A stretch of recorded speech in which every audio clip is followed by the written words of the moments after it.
I vigili del fuoco di New York usano ancora oggi il codice di Mora-Collia per indicare una chiamata nell'abitazione di un accumulatore. Tradotto in termini semplici significa che si tratta di un posto pericoloso. Anche la sindrome di accumulazione compulsiva viene talvolta indicata come sindrome dei fratelli Collia. Ma da dove viene questa definizione? Naturalmente, come dice il nome, è facile capire che ci fu qualcuno che accumulò talmente tanta roba che ne venne sepolto. Ma in questo caso non si trattava di una singola persona, ma di due fratelli. Scopriamo insieme la loro incredibile storia.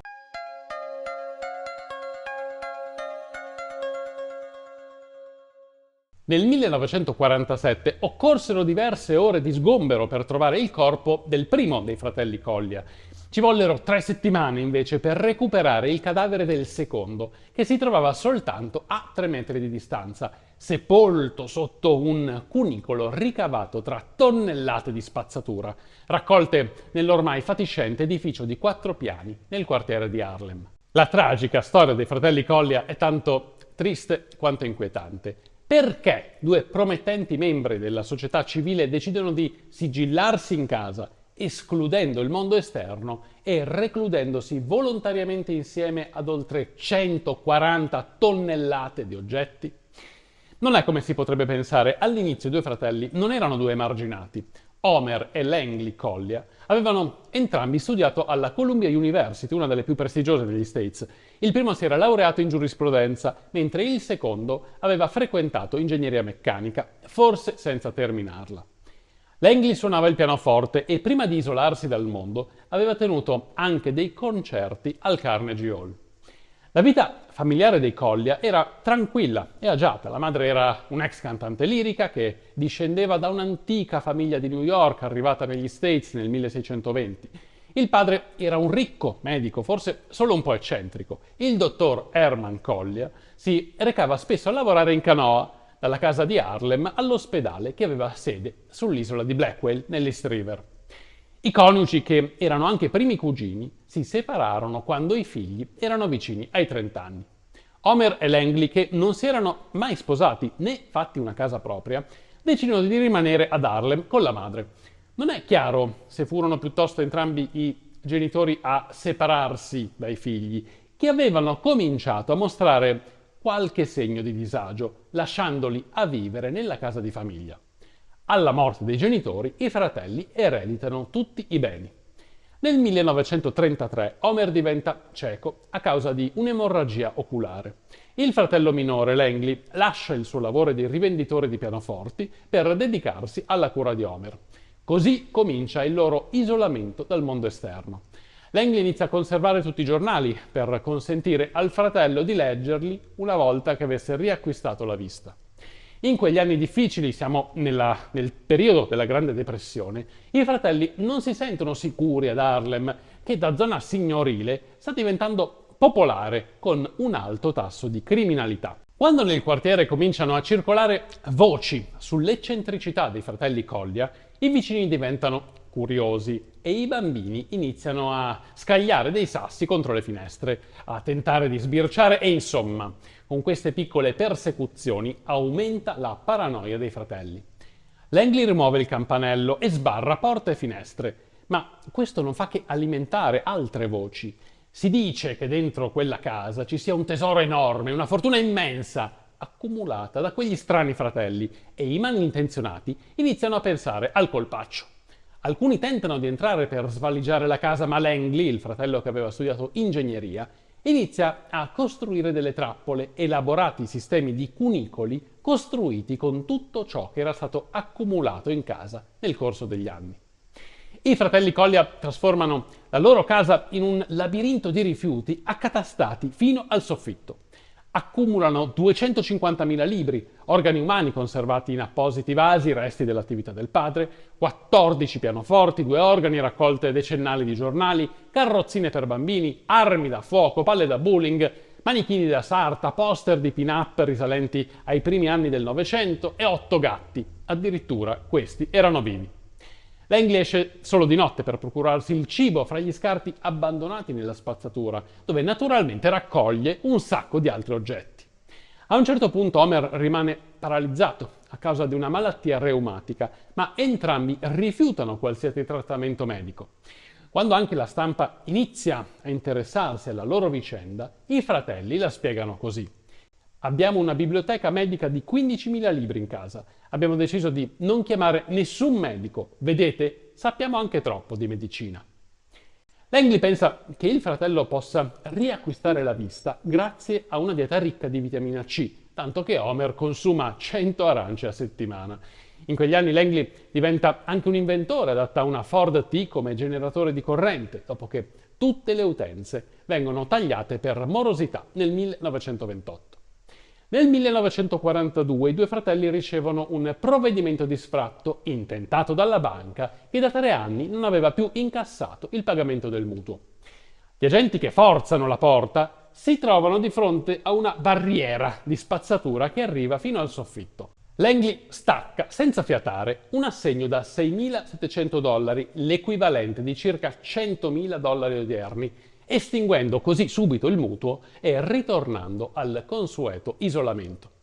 Le autorità tornano a interessarsi ai fratelli nell'aprile del 1947, quando arriva il momento di cercare i loro corpi.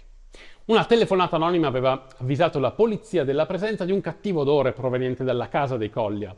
Tutti gli accessi erano bloccati da muri di spazzatura e quindi un agente è costretto ad arrampicarsi fino al secondo piano per entrare da una finestra. Nel frattempo, una squadra aveva iniziato a gettare per strada tutto ciò che era accatastato dietro la porta posteriore.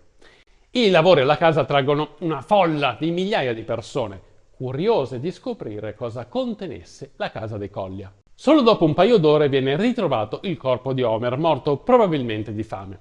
Langley però non si trova e la polizia comincia a sospettare che sia fuggito dopo la morte del fratello e che proprio lui abbia fatto la telefonata anonima. Viene diramato un avviso di ricerca in 9 stati, ma 3 settimane dopo, mentre ancora prosegue il lavoro di sgombero, un operaio trova il corpo in decomposizione di Langley, a soli 3 metri di distanza dal punto dove era stato rinvenuto quello del fratello. Era rimasto sepolto sotto una delle trappole da lui stesso costruite, tunnel ricavati tra pile di giornali, mentre portava da mangiare al fratello paralizzato, morto di fame circa 10 giorni dopo. L'edificio ormai è in rovina e viene demolito un mese dopo. Alcuni degli oggetti trovati in casa finiscono in stravaganti musei di curiosità, mentre altri vengono venduti all'asta. Le proprietà dei Collia, fra contanti, gioielli e libretti di risparmio, ammontano a circa $91.000, considerate oggi $1,5 milioni odierni. 56 persone tentano di entrare in possesso dell'eredità, che fu divisa fra 23 di loro. Dal 1962 al posto della casa c'è un minuscolo parco dedicato alla memoria dei 2 eccentrici fratelli.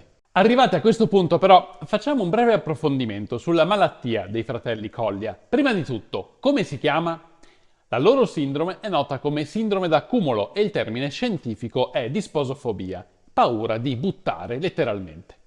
Chi è affetto da questa sindrome, e badate bene, si parla di un 2-5% della popolazione mondiale, tantissime persone, ha bisogno di accumulare e conservare oggetti. La differenza col nonno e la nonna che non vogliono disfarsi della lampada del 47 a petrolio perché potrebbe servire è che questi sono soggetti depressi, a volte giovani, ma quasi sempre oltre i 30 anni, spesso in sovrappeso e vivono in un esagerato disordine, ma non solo.